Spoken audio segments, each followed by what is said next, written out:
to the 12 days of Christmas for equestrian mobility. These are all exercises aimed at making riding a little bit easier for you and your horse, just working a little bit on your flexibility and a little bit on fitness as well. So we don't need any props for these exercises. If you've got a mat, that's great. If not, a carpet or anything will do that's nice and soft, a little towel, roll it out, and it'll make it a little bit more comfortable. So we're going to get started today, and we're just going to take a seated position. So you're just going to put your legs out in front of you, and you can point your toes up to the sky and just sit really tall up through your spine.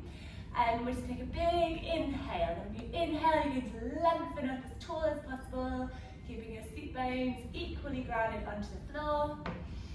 Big inhale through the nose, and an exhale out through the mouth. And then from here, for the rest of the practice, you're going to continue to breathe in through your nose and out through your nose. So from here, we're going to bend our left knee, bring it up as close as you can to your body, and you're going to bring your right arm and you're going to cross it round the back of your knee. Keep that length up through your spine, and then you're going to put your left hand out behind you, and then just twist and open up to the left. Just opening up that left shoulder. Twists and turns are really good for lower back pain, but also really good when you're turning your shoulders and help you move independently of your shoulders and your hips when you're on the horse. So good for your circles and your turns. Good. Then we'll go back to centre. From here, bend your right knee, tuck it in, stay nice and tall up through your spine. Take your left arm, cross it round below your knee. Inhale to lift up, exhale to twist around. And then as you're breathing with each exhale, see if you can twist a little bit further into the stretch. And then we'll go back to centre. So from here we can take a cross-legged position on your mat or on the carpet. Again, just ground your seat bones onto the floor. You can stay sitting how you were. I've just moved to this position. It's easier for you to see me. We're just going to extend out our right leg out to the side. Our left sole of the foot can go towards your inner edge of your thigh. You're going to inhale to get some length up through your spine. And you're going to exhale, and you're going to fold towards your right leg.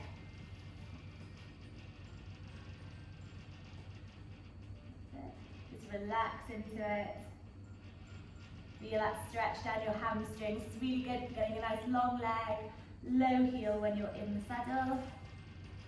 Lift back up. The longer we can make our leg, the more effective we'll be on the horse. So we're just going to switch sides there, sorry, too busy chatting. Lift up, big, nice big inhale up, and an exhale, and we'll fold. You can grab a hold of your leg, and just rest down towards that left leg.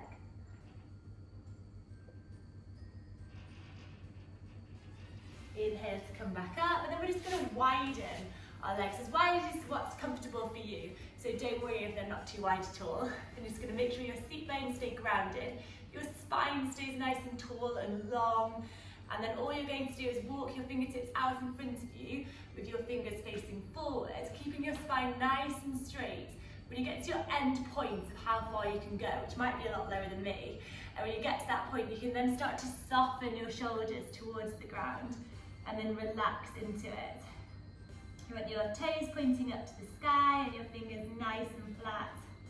This is really good for opening up your inner thigh, keeping that nice and loose. You don't want that to be tight when on the horse. If your thighs are tight, your knees are normally gripping, and then the horse will find it difficult to move forward with the freedom underneath you. So slowly start to come back up, straightening up for your spine. And then we're just going to bring our legs back into the centre point, and we'll meet in tabletop pose on hands and knees. So you want your wrists below your shoulders, your knees below your hips, and so just make sure your tailbone is down, your belly button is tucked back towards your spine, and your shoulder blades are down and away from your ears. We want both your hands pointing forward, and you want your weight to be equally distributed throughout the whole of your hands. Just make sure your spine is nice and straight, your gaze is down. And then with your right hand, you're just going to start to move it in a clockwise direction until you can't get any further. So you might just end up staying pointed to the right. If you can, see if you can move all the way around so that your fingertips are pointing towards your knee. From here, keep your spine nice and straight, And just sink the weight back into your hips. You'll start to feel a stretch down the front. Well, it's the front at the moment where your hand is. Down the inside of your right forearm. This is a really good stretch for carpal tunnel. And it's great for riders. We spend most of our time with our hands wrapped around the base, then we're holding onto a wheelbarrow or a shovel or a fork, and then we're driving a car or a horse box. So it's really good to stretch out those wrists. So you're shifting that weight back towards your heels, and then you're going to lift up with your palm off the ground, but keep your fingertips on the mat, and then keep your left hand also flat on the mat. That's it. Keep breathing. And then relax the palm back down. Slowly move that hand back to the center point. And then we're going to repeat that on the other side. So the right palm's going to stay grounded. Weight equally distracted by holding your hands. And then we slowly start to move our left palm around in an anti-clockwise direction. And so we get it onto the mat.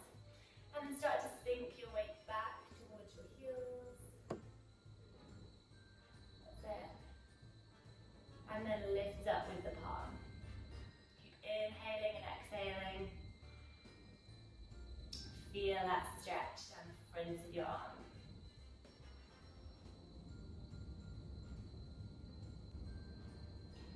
Good. And then slowly move it back to center. So we're going to do our all fours today. We're going to try a little bit of a difference. Keep that core tight and engaged, shoulder blades down away from your ears.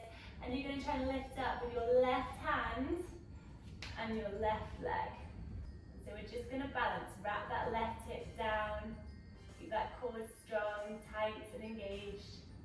Focus, keep the breath.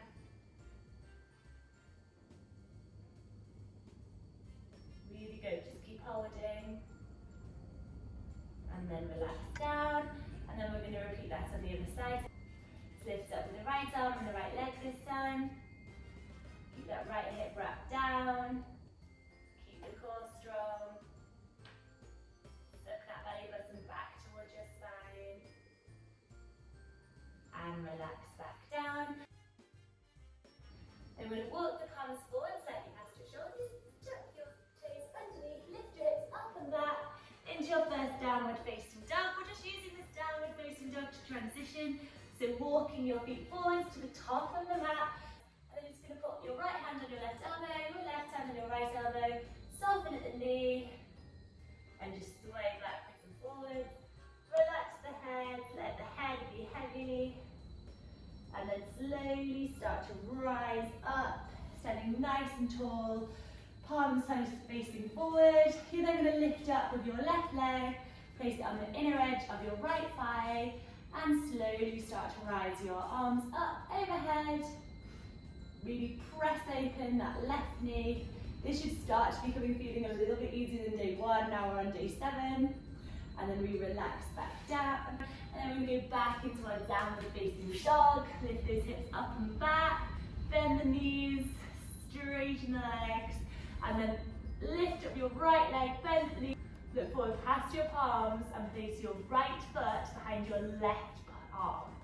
Like this. So we go to our swan pose. Let your left leg go out behind you, toes pointing backwards. You can stay up nice and tall. Keep the hips squared off, nice and straight. It's the swan pose for the 7th day of Christmas. Try and keep your lower leg parallel to the mat if you can. That's the aim. Don't worry if it's not like that. And then if you find this quite easy, you can start to fold forward and then relax your forehead down onto your forearms. Soften the back. And then in your own time, start to lift back up out of this pose and we'll meet in downward facing dog. So bend the knees. And then we're going to start to walk our feet forwards to the top of the mat. And then start to lift up slowly with control. And then we're going to lift our right leg up this time, keeping our left foot grounded. Place the sole of your foot on the inner edge of your thigh.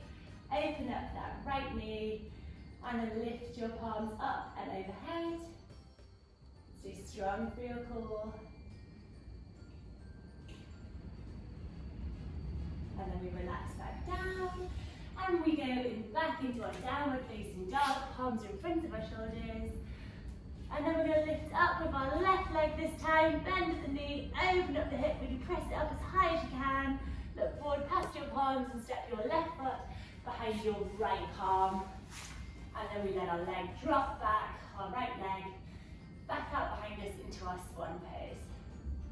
So this is really good for hip mobility. Just keep those hips nice and square. And you can relax a little bit lower into it. That's it. One side is normally easier than the other. That's it. Keep breathing on each exhale. Allow your hips to drop a little bit deeper.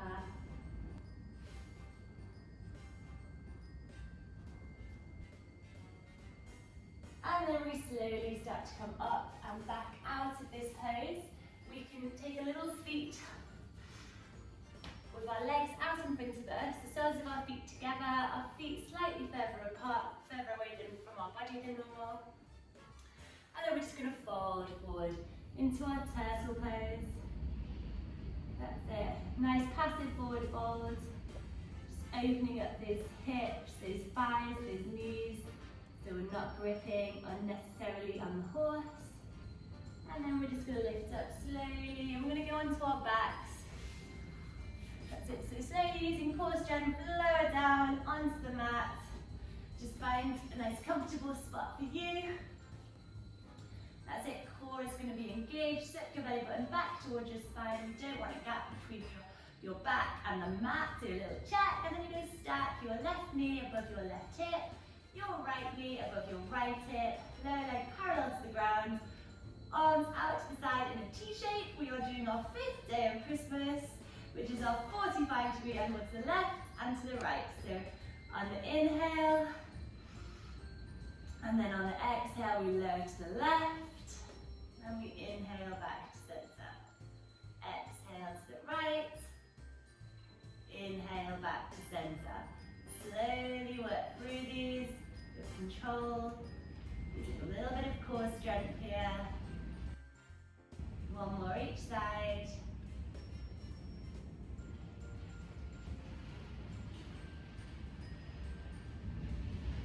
And then lift back up, let the feet come flat to the mat, and slowly start to sit up, using core strength. And we're just going to go into a little duck walk. And we're just going to walk around. Duck walk is a hen walk. Sorry, I forgot we're doing the 12 days of Christmas. And then we're going to slowly start to stand it up. Just widen your feet. We're going to finish in our pose from yesterday, which are our 6 geese that are laying. So just point your feet at a little bit of a 45-degree angle, as wide as what is comfortable for you. You might need to be a little bit wider. Narrower is our aim. Allow your knee to follow your big toe as you drop down, hands together. And then use your elbows to press your knees open, sink your hips down and just relax into the last pose of today. So if you want to hold this for any longer, you can do, but if not, that is us for today. So I hope you've enjoyed the 7th day of Christmas and I look forward to seeing you on the 8th day. Thank you, bye.